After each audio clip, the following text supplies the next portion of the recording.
Attention seeker तो होते ही है, कहीं से भी उनको अटेंशन मिलेगा ना तो वो बिल्कुल बैलेंस रहते हैं, ठीक है। क्योंकि अब बड़ा बच्चा है ना तो उसके थॉट, उसके सोच, वो टीनेजर एज पे जाने वाला है, तो उनको गुस्सा आना और अपनी बातों को प्रूफ करना कि मैं सही हूँ, है ना। पहले बच्चा हर बात मान जाता था, लेकिन आजकल उनके थॉट्स, उनके विचार होते हैं। हेलो दोस्तों, आज हम लोग बात करने वाले हैं कि अपने एक टीनेजर बच्चे को और एक छोटे बच्चे को कैसे जो है तो उनका सामंजस्य बैठाएं। बड़े बच्चे को ये लगता है कि मेरे ऊपर अब ध्यान नहीं दिया जा सकता है, वहीं छोटे बच्चे को बहुत ज़्यादा ज़रूरत होती है हमारे अटेंशन की। बड़े बच्चे को लगता है कि पहले मुझे मम्मा ज़्यादा प्यार करती थी, वहीं छोटे बच्चे को अभी ग्रो हो रहा है तो उसे तो ज़रूरत है हमारे समय की। बड़े बच्चे को लगता है कि हमारी पढ़ाई भी डिस्टर्ब हो रही, शायद मम्मी उतने अच्छे से मुझे नहीं पढ़ा पा रही है जितना अच्छा पहले ध्यान देती थी। अब यहाँ छोटा बच्चा ग्रो हो रहा है, हर चीज़ आपको सिखाना ज़रूरी है। कैसे मैनेज करें, कैसे सामंजस्य बैठाएं इन चीज़ों में। ठीक है दोस्तों, अगर आपके 40 के आसपास है और आपके 2 बच्चे हैं जो कि काफ़ी बड़ा है ना, एक बच्चा 9-10 साल का है और दूसरा बच्चा 1-1.5 साल या 2 साल का है, तो आप मेरी बातों को बहुत अच्छे से कनेक्ट कर पाओगे। तो बहुत सारी ना जब एज डिफरेंस होता है ना बच्चों में, तो बहुत ज़्यादा जो होती है प्रॉब्लम भी होती है ना, मतलब उनका ध्यान रखने में, क्योंकि काफ़ी ज़्यादा गैप होता है उनके बीच में। अगर थोड़ा बाहर की शोर आए तो उसको इग्नोर करिएगा। तो अब होता ऐसा क्यों है कि देखो, पहले क्या होता था ना कि कम उम्र में शादी हो जाती थी, बच्चे जब होते थे तो उनके डिफरेंस भी बहुत कम होते थे, घर में 3-4 बच्चे हो जाते थे, है ना, उनके डिफरेंस 2-2 3-3 साल के रहते थे, तो बहुत अच्छे से बच्चे घुल मिल जाते थे और उनको मज़ा आता था घर में। लेकिन अभी क्या है कि पहले तो देखो, हमारी जो सोच होती है, हमें लगता है कि यार एक बच्चा अगर है तो हम बहुत अच्छे से उसकी परवरिश कर सकते हैं, है ना, उस पर चाहे जितना खर्च कर सकते हैं, अच्छे से अच्छी महंगी से एजुकेशन दे सकते हैं। अगर 2 बच्चे हो तो वही चीज़ डिस्ट्रीब्यूट हो जाती है। तो लोगों की ये जो धारणा है ना, ये मतलब ऐसा शुरुआत तौर पे लगता है, लेकिन एक जो पीरियड ऑफ टाइम, जब समय निकलता है, तब महसूस होता है कि बच्चा कितना लोनली फील करता है। बच्चे फिर हमें धीरे धीरे महसूस होने लगता है कि बच्चे के लिए अगर हम पेरेंट्स नहीं रहे, उसके बाद बच्चे का अपनापन होगा। ये जो ना जब बच्चा थोड़ा सा ग्रो होने लग जाता है ना, तो हमें ऐसा लगने लग जाता है। ठीक है, पहले हमारी धारणा कुछ और होती है, बाद में हमारी धारणाएं चेंज होने लगती है। अगर आप मेरी बात से कनेक्ट कर पा रहे होंगे तो कमेंट पे बताइएगा, ठीक है।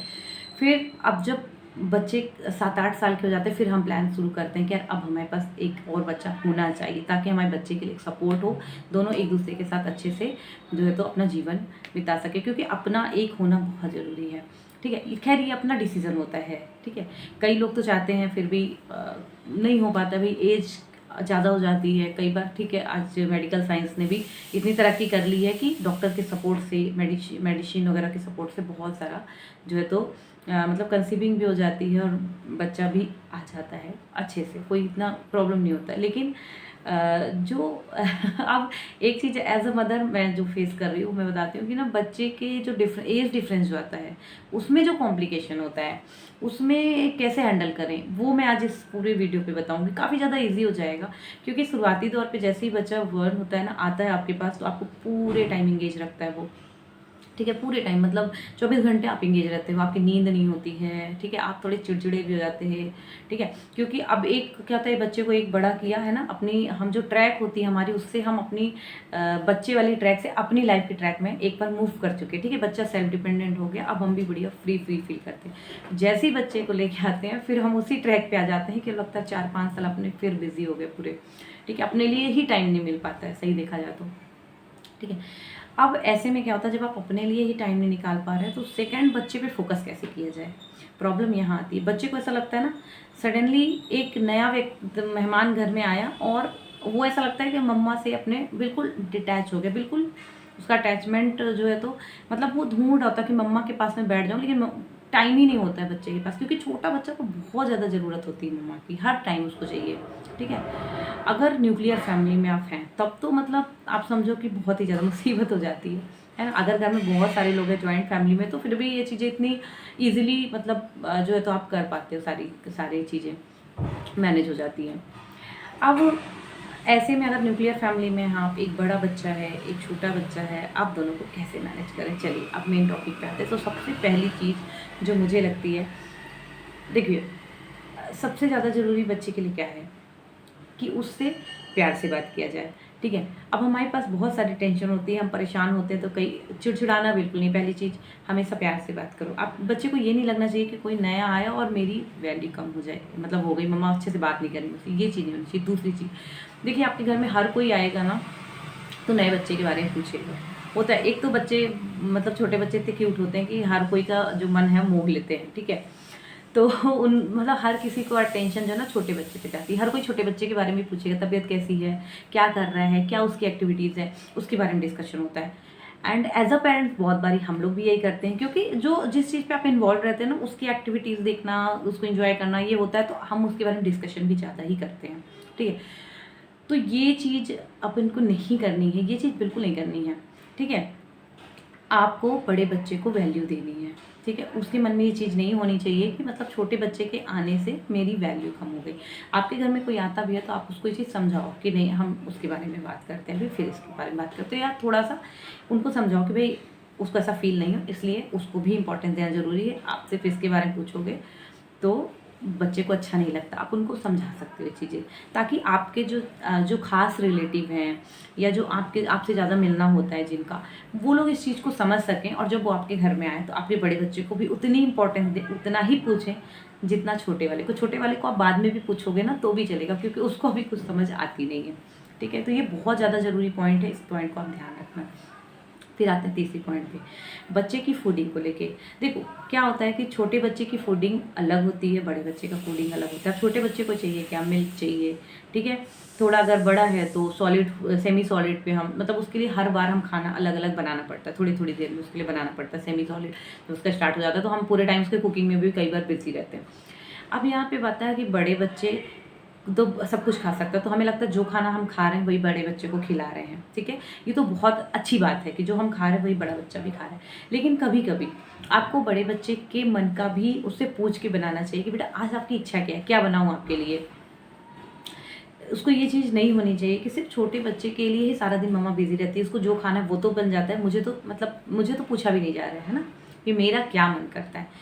देखिए ये छोटी छोटी चीज़ें हैं लेकिन बहुत इंपॉर्टेंट है। बच्चे को ना बहुत ज़्यादा पॉजिटिव सपोर्ट देती है जब आप इस तरह से बच्चे की केयर करते हैं। दूसरी चीज़, अब यहाँ पे तो मैंने 3 बातें आपको बता दी, अब मैं चौथी बात बताती हूँ जो कि बहुत ज़्यादा इंपॉर्टेंट है, स्टडी को लेके। बच्चे की स्टडी बहुत ज़्यादा डिस्टर्ब होती है अगर आप छोटे बच्चे के साथ इन्वॉल्व होते हैं। कल तक आप बच्चे को पढ़ा रहे थे, हर मदर अपने बच्चे को घर पे पढ़ाती है। कल तक आप बच्चे को पढ़ा रहे थे, सडनली आप छोड़ देते हो या ट्यूशन लगा देते हो या बिल्कुल उनके कोर्स से मतलब हट जाते हो कि वो पता ही नहीं बच्चा क्या पढ़ रहा है। क्यों? क्योंकि आपके पास टाइम नहीं है। ये बस से टाइम नहीं होता है, लेकिन मैनेज करना भी ज़रूरी है, क्योंकि बच्चे तो दोनों आप ही के हैं, दोनों को आपको ही देखना है, ठीक है। तो ऐसे में क्या करें, जब भी आप बच्चे का प्लान कर रहे हैं ना या बच्चा आ चुका है, तो आप कोशिश करिए कि धीरे धीरे धीरे धीरे पहले तो मतलब बच्चा अगर प्लान करने वाले हैं तो आप कोशिश करिए कि बच्चे को सेल्फ स्टडी की तरफ जो है तो उसको मोटिवेट करिए कि सेल्फ स्टडी कैसे मतलब कैसे करवाना है। इसके कुछ वीडियोस मैंने बनाई है, वो भी आप देखना। तो सेल्फ स्टडी की तरफ अगर बच्चा जाएगा ना तो उसकी स्टडीज डिस्टर्ब नहीं होगी एंड बहुत अच्छे से वो अपने कोर्स को, अपनी स्टडी को कवर कर पाएगा, जिसके कारण उसको ये चीज़ नहीं लगे कि मेरा पढ़ाई भी डिस्टर्ब हो रहा है ये नए मेहमान आ जाने से, मेरे भाई बहन के आ जाने से, ठीक है। अब इसमें देखो आपको भी काफ़ी ज़्यादा हेल्प होगी अगर बच्चा सेल्फ स्टडी में रहेगा ना, तो आपको उतना ज़्यादा ध्यान नहीं देना पड़ेगा। थोड़ा बहुत ही कभी कभार ही पूछना पड़ेगा या थोड़ा सा ऑब्जर्व करना पड़ेगा चीज़ों को, लेकिन बहुत ज़्यादा इन्वॉल्व नहीं होना पड़ेगा जब अगर बच्चा खुद से पढ़ने लग जाता है। एंड बच्चे को ज़रूर पूछे, अगर आप भी टाइम नहीं दे पा रहे हैं एंड बच्चा भी इतने अच्छे से नहीं पढ़ पाता है, तो आप बहुत मतलब ज़रूरी है कि बच्चे से ही पूछे कि बेटा आपको ट्यूशन की ज़रूरत है क्या कुछ दिनों के लिए। मम्मा अगर आपको टाइम नहीं दे पा रही है तो क्या मैं आपके लिए ट्यूशन बुलवा दूँ, या आप ट्यूशन जाना चाहते हो, ठीक है। ये चीज़ें आपको बहुत ज़रूरी है बच्चे से डिस्कस करना, ठीक है। आप ये सोचो कि ठीक है बच्चा है, छोटा है, कोर्स तो कम ही है, पढ़ ही लेगा, नहीं, बच्चा पढ़ लेता है लेकिन उसको डायरेक्शन तो दिखाना पड़ेगा ना आपको कि बेटा कैसे पढ़ना है। अब आपके पास अगर टाइम नहीं है तो उसका कुछ ना कुछ रास्ता निकालना पड़ेगा। इसका एक और है कि अगर फादर उसके वो टाइम दे पा रहे हैं तो वो बच्चे को पढ़ाए कम से कम 1 घंटे। इससे बच्चा मदर से थोड़ा सा डिटैच होकर फादर से भी कनेक्ट होता है। तो किसी भी एक पेरेंट का अगर उसको मतलब बच्चे अटेंशन सीकर तो होते ही है, कहीं से भी उनका अटेंशन मिलेगा ना तो वो बिल्कुल बैलेंस रहते हैं, ठीक है।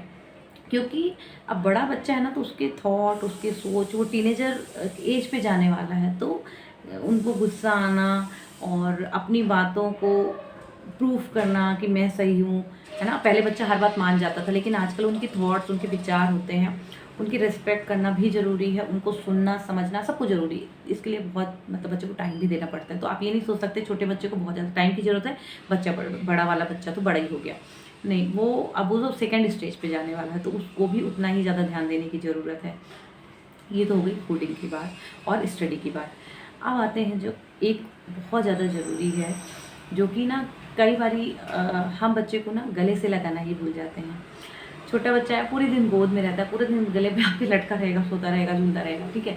लेकिन जो बड़ा बच्चा होता है, हम सोचते हैं कि उसको हमारी ज़रूरत नहीं है, अब वो हर काम अपने से कर पा रहा है और सेल्फ डिपेंडेंट हो गया, हर काम अपने से कर रहा है। लेकिन आप एक बात समझिए, पेरेंट्स की, माँ की, पिता की हमेशा बच्चे को ज़रूरत होती है, हमेशा उनको एक सपोर्ट की ज़रूरत होगी। और आपको ऐसा नहीं है कि हम प्यार करते हैं तो बच्चा वो समझ जाएगा, आपको दिखाना भी पड़ेगा। बच्चा जब सो रहा हो, सोने जा रहा है, तो आप उसको प्यार से एक बार गले लगाओ कि बेटा आपका दिन अच्छा रहा ना, आपको कोई दिक्कत हो तो मम्मा से आप पूछ लेना, ठीक है। इस टाइप से हमेशा मतलब हर समय आप बच्चे को पूरा दिन भी नहीं पूछना है कि बस उसी के मतलब उसको बहुत ज़्यादा ही अटेंशन भी नहीं देना, क्योंकि वो बड़ा हो रहा है तो सीखे भी।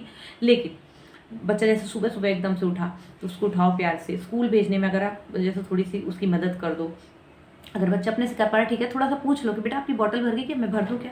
लेकिन बच्चे को आप सिखाएंगे तो खुद ही सब काम करने लग जाते हैं। बट एक बार रह के पूछना भी बच्चे को ना अच्छा लगता है कि हाँ मेरी भी वैल्यू है। सबसे बड़ी बात है ना, वैल्यू वाली बात है यहाँ पे। ऐसा नहीं कि बच्चा कर नहीं सकता, करेगा नहीं, करेगा, लेकिन वैल्यू की बात है। बच्चे को ये फील आना चाहिए कि हाँ मेरी भी वैल्यू है, उसके आने से मेरी वैल्यू एकदम से कम नहीं हो गई, मैं बिल्कुल अलग नहीं हो गया। लोनली फील करते हैं बच्चे, इस स्टेज पे बहुत ज़्यादा लोनली फील करते हैं बच्चे। और ये स्टेज बहुत टाइम तक नहीं रहेगी, साल 1.5 साल, इससे ज़्यादा नहीं। इससे ज़्यादा तो वो छोटा बच्चे की एक्टिविटी देख के जब वो बड़ा होएगा ना थोड़ा सा, तो बच्चा खुद ही इन्वॉल्व हो जाता है, उसके साथ उसको इतना मज़ा आने लग जाता है। फिर तो वो इतना ज़्यादा उसकी केयर खुद करने लग जाएगा ना कि शायद आप भी उतनी केयर नहीं करो जितने बड़े भाई बहन उसकी केयर करते हैं। लेकिन वही बात है कि जब वो छोटा है ना तो बड़े वाले को बहुत ध्यान देने की जरूरत है। लेकिन क्यों, अब यहाँ पे देखो एक चीज़ और होती है कि अगर बड़े बच्चे को आपने ध्यान नहीं दिया ना तो उतनी ही नफरत हो जाती है छोटे बच्चे से, इसके आने से ही सारा मेरा सब गड़बड़ हो गया, है ना। तो अगर आप चाहते दोनों बच्चे में प्यार बना रहे तो आपको ये टाइम बैलेंस करना बहुत ज़्यादा ज़रूरी है। और इसके बाद भी छोटी छोटी चीज़ें हैं जो कि ज़रूरी है कि जैसे बच्चे को कोई भी दिक्कत है ना, वो बीच बीच में आप पूछते रहिए। बच्चे समझ में आता है ना बच्चा कब डिप्रेशन जैसा लग रहा है उसको, या लोनली फील कर रहा है, या कई बार बच्चे अपनी बात नहीं बताते हैं, उनको लगता है मम्मा बहुत बिजी, बहुत ज़्यादा ही समझदार हो जाते हैं कुछ बच्चे, उनको लगता है मम्मा बिजी है, नहीं समझेगी, मम्मा तो बिजी है। हम बताते बड़े अच्छे से बेटा हम बिजी रहते हैं ना, तो हमेशा बच्चे को ये लगने लगता है हाँ मम्मा बिजी, मम्मा भी बहुत परेशान है, देखो कितना परेशान कर रहा है छोटा बच्चा। तो आप बोलो कि नहीं बेटा कोई बात नहीं, फिर भी आपको जरूरत पड़े ना तो आप मेरे को बताना, है ना। अपन हर प्रॉब्लम का सोल्यूशन है मम्मा के पास, ठीक है। ये सारी चीज़ें बच्चों को डिस्कस करें कि ठीक है आपको दिक्कत है ना, छोटा बच्चा तो छोटा है, वो तो परेशान करते जाएगा, यू आर द इम्पॉर्टेंट, आप भी इम्पॉर्टेंट हो मम्मा के लिए। ये सब छोटी छोटी बातें हैं बोलने की, लेकिन बच्चे को बहुत अच्छा लगता है और बच्चे का बॉन्ड भी बहुत अच्छा बनता है पेरेंट्स के साथ भी, अपने छोटे भाई बहन के साथ भी। और ये सारा कुछ एज डिफरेंस के कारण थोड़ा सा प्रॉब्लम होता है। हालांकि जिनकी एज डिफरेंस 1 या 2 साल का डिफरेंस है तो वो बच्चे बहुत जल्दी मिक्सअप हो जाते हैं, उनको ज़्यादा ना टाइम नहीं लगता और बाद में ही बच्चे बड़े अच्छे से साथ में खेल पाते हैं। तो एज डिफरेंस कम रहता है तो बढ़िया रहता है। लेकिन हाँ अगर लॉन्ग डिस्टेंस है एज में तो भी सही है, कोई दिक्कत नहीं, क्योंकि बड़ा बच्चा काफ़ी ज़्यादा समझदार हो जाता है ना। तो आपको प्रॉब्लम भी कम होती है, लेकिन मोरल सपोर्ट जो होता है ना बच्चों को, इमोशनल सपोर्ट, वही सबसे ज़्यादा काम आता है, वो ज़रूरी है और वो आपको बहुत ज़रूरी काम करना है इस पर। तो चलिए छोटी सी वीडियो, आई होप कि आपको हेल्प करेगी। एंड कोई भी क्वेरी हो तो आप मुझे कमेंट करके बता सकते हैं, पूछ सकते हैं, अगर हो सका तो मैं उससे सॉल्व ज़रूर करूँगी। एंड अपने छोटे छोटे एक्सपीरियंस वगैरह मैं आपके साथ इस चैनल पे शेयर भी करती हूँ। कुछ बच्चों से पढ़ाई से रिलेटेड भी वीडियोज़ वगैरह डालती रहती हूँ, जैसे बच्चों को मैं पढ़ाती हूँ। एंड जो भी मुझे लगता है कि हाँ आपको हेल्प कर सकती, इंपॉर्टेंट टॉपिक होता है उस पर हम लोग बात करते हैं। तो दोस्तों वीडियो पसंद आई हो तो चैनल को सब्सक्राइब कर लीजिएगा और वीडियो को लाइक कर दीजिएगा, और लगता है किसी के साथ शेयर करने लायक है तो शेयर भी जरूर कर दीजिएगा। चलिए मिलेंगे किसी नेक्स्ट वीडियो में, तब तक के लिए बाय बाय।